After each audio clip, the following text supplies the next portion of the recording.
दोस्तों, भारतीय संस्कृति में ज्ञान के परम स्रोत वेद हैं। वेद अनादि और अपौरुषीय हैं, जिन्हें जगत पिता ब्रह्मा द्वारा रचा गया था। किंतु वेद की भाषा और मर्म को पुराणों के बगैर समझ पाना नामुमकिन है। दोस्तों, ये पुराण भारतीय ज्ञान विज्ञान परंपरा और महानतम संस्कृति के सबसे महत्वपूर्ण स्रोत हैं। महर्षि वेद व्यास ने जनमानस के कल्याणार्थ हेतु ब्रह्मा द्वारा मौलिक रूप से रचित पुराणों का पुनर्लेखन और संपादन किया और इसके श्लोकों की संख्या 100 करोड़ से घटाकर 4 लाख तक सीमित कर दिया। दोस्तों, महर्षि वेद व्यास जी द्वारा रचित 18 पुराणों में से एक पुराण है भविष्य पुराण। यह पुराण अन्य सभी पुराणों से सर्वथा भिन्न है। दोस्तों, भविष्य पुराण में ढेर सारी ऐसी बातें और भविष्यवाणियां लिखी गई है जो चमत्कारिक रूप से सटीक बैठती है। साथ ही यह पुराणों की हमारी सामान्य व्याख्या पर सवाल भी खड़े करता है। दोस्तों, इस पुराण में वैदिक काल की संस्कृति और सामाजिक व्यवस्था का वर्णन मिलता है। दोस्तों, भविष्य पुराण के माध्यम पर्व में भारतीय संस्कार, तत्कालीन सामाजिक व्यवस्था, शिक्षा प्रणाली पर विस्तार से प्रकाश डाला गया है। वस्तुतः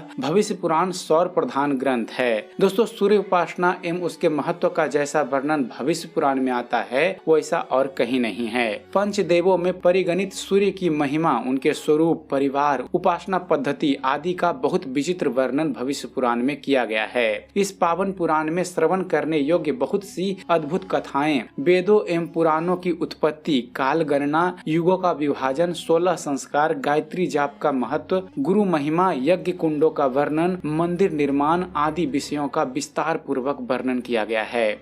दोस्तों, भविष्य पुराण में भारत के उत्थान और पतन की भविष्यवाणी की गई है। दोस्तों, सहस्त्रों वर्ष पूर्व लिखे गए इस पुराण के प्रतिसर्ग पर्व में ईसा के 2000 वर्षों की अचूक भविष्यवाणियां हैं। इसकी विषय सामग्री देखकर मन बेहद आश्चर्य से भर उठता है। भविष्य के गर्भ में दबे घटना कर्म और राजाओं, संतों, महात्माओं और मनीषियों के बारे में इतना सटीक वर्णन अचंभित कर देता है। इसमें नंद वंश एवं मौर्य वंश के साथ साथ शंकराचार्य, तैमूर, बाबर, हुमायूं, अकबर, औरंगजेब, पृथ्वीराज चौहान तथा छत्रपति शिवाजी के बारे में भी बताया गया है। वर्ष 1857 ईस्वी में इंग्लैंड की महारानी विक्टोरिया के भारत की सम्राज्ञी बनने और अंग्रेजी भाषा के प्रसार से भारतीय भाषा संस्कृत के विलुप्त होने की भविष्यवाणी भी इस ग्रंथ में की गई है। दोस्तों, महर्षि वेद व्यास जी द्वारा रचित इस पुराण को इसलिए ही भविष्य का दर्पण भी कहा गया है। हजारों वर्ष पूर्व रचे गए भविष्य पुराण के प्रतिसर्ग पर्व के इस श्लोक पर ध्यान दीजिएगा।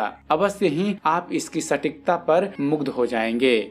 रविवारे च संडे च फाल्गुनी च फरवरी सषष्टि 60 श्रेया ददुदहार वृद्धिश्यम।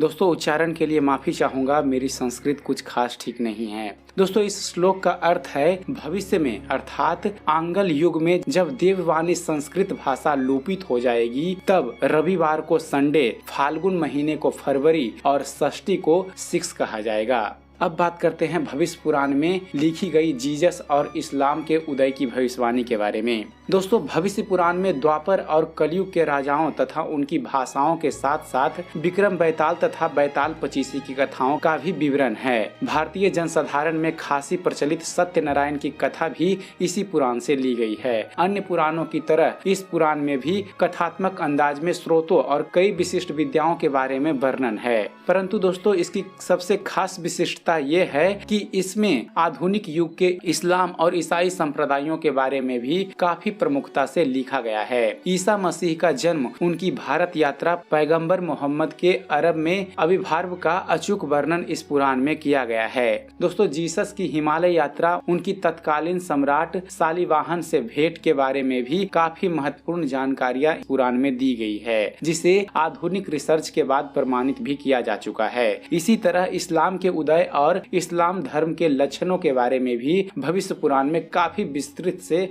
व्याख्या की गई है। कोडेड भाषा शैली में भविष्य पुराण में यह सब लिखा गया है। दोस्तों, भविष्य पुराण में महर्षि वेद व्यास ने पैगंबर मोहम्मद को महामद कहा है। इसी तरह कुछ विशेष शब्द वालियों का भी प्रयोग किया गया है, जैसे राजा भोज, कालिदास इत्यादि, जो किसी व्यक्ति विशेष का नाम ना होकर एक विशिष्ट पद या उपाधि को संबोधित करते हैं। भविष्य पुराण के अध्ययन के दौरान दौरान इन शब्द बलियों के निहितार्थ को आसानी से पहचाना जा सकता है, क्योंकि उसमें लिखी हुई घटनाएं बीत चुकी हैं। दुर्भाग्य से अन्य पुराणों में वर्णित ज्यादातर घटनाक्रम कली काल के पूर्व के है, जिसके बारे में अन्य स्रोतों से स्पष्टता किसी को पूर्ण प्रमाणित जानकारी उपलब्ध नहीं है। दशकों से हम पुराणों के प्रसंगों और घटनाओं को सिर्फ एक मिथक के रूप में मानते आए हैं, लेकिन भविष्य पुराण के अध्ययन से ये धारणा स्पष्ट हो जाती है कि पुराणों की भाषा एक विशिष्ट कोड में कूटबद्ध है, जिसे डिकोड किए जाने की आवश्यकता है। दोस्तों, भारतीय प्राचीन विद्या के विद्वानों के अनुसार भविष्य पुराण में मूलतः 50,000 श्लोक विद्यमान हैं, परंतु श्रव्य परंपरा पर निर्भरता और अभिलेखों के लगातार विनिष्टीकरण के परिणाम स्वरूप वर्तमान में केवल 119 अध्याय और 18,000 श्लोक ही उपलब्ध रह गए हैं। स्पष्ट है कि अभी भी दुनिया उन अद्भुत एवं विलक्षण घटनाओं और ज्ञान से पूर्णतः अनभिज्ञ है, जो इस पुराण के विलुप्त आधे भाग में वर्णित रही होगी। परंतु दोस्तों, हजारों हजार साल पूर्व लिखित इस पुराण की भविष्यवाणियों से पता चलता है कि व्यास जी की दृष्टि वाकई इतनी दिव्य थी कि उन्होंने भविष्य में घटित होने वाली सभी गतिविधियों को पहले से ही इस भविष्य पुराण में लिपिबद्ध कर लिया था। तो ये थी दोस्तों जानकारी भविष्य पुराण से जुड़ी हुई। उम्मीद करते हैं आप सभी को हमारा ये वीडियो पसंद आया होगा। अगर आपको हमारे इस चैनल पर दी गई जानकारी पसंद आती है दोस्तों, तो आप हमारे इस वीडियो को लाइक और शेयर जरूर कीजिए। और दोस्तों, ऐसे ही ज्ञानवर्धक वीडियो देखते रहने के लिए हमारे इस चैनल को आप सब्सक्राइब करना ना भूलिएगा। हमारे चैनल को सब्सक्राइब कीजिए और देखते रहिए, जानते रहिए। धन्यवाद। जय हिंद।